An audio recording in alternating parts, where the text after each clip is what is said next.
Development है, लेकिन पता नहीं मतलब क्या दिक्कत है कि पॉजिटिविटी कई लोग के अंदर नहीं आती। जैसे वीए का कंपनी, ये भी इंटरनेशनल कंपनी है।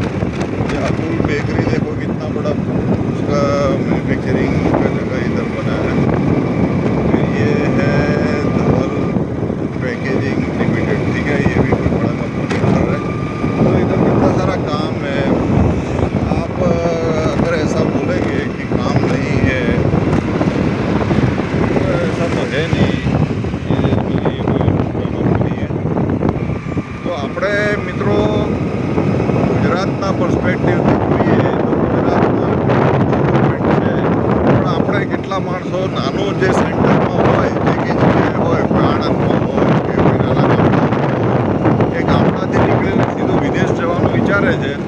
પરંતુ મિત્રો આપણે જો અહીંયા પોઝિટિવલી ટ્રાય કરીએ અને આપણા એમપી એમએલએ લોકલ લોકોને જો સપોર્ટ કરે તો અહીંયા કેટલું બધું કામ છે। અહીંયા એવું તો નથી લખેલું કે અહીંયા ફક્ત પરપ્રાંતિયો જ કામ કરી શકે। ગુજરાતીઓ માટે તો ઉલટું સહેલું છે અહીંયા આવીને ગુજરાતમાં સેટલ થવું।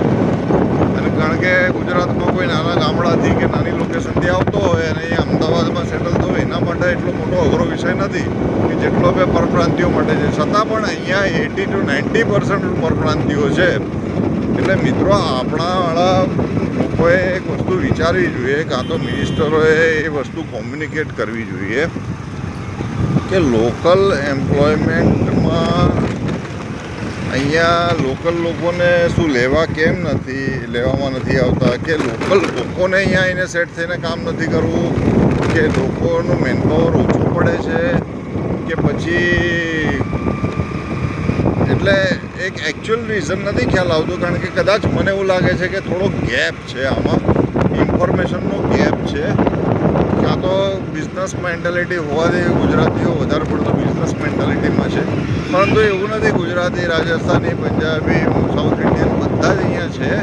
અને આ એકચ્યુઅલી આપણો ગુજરાતમાં આટલું મોટા પાયે ડેવલપમેન્ટ થઈ રહ્યું છે, તો સૌથી first beneficiary I think Gujarati હોવા જોઈએ। અને ઘણા ધંધાકીય રીતે જેમ કે ટ્રાન્સપોર્ટ છે, પ્લસ એ બધું રિલેટેડ અહીંયાનું હોય છે, પરંતુ લેબરર્સ, વર્કર્સ એ બધા જનરલી એના નથી હોતા।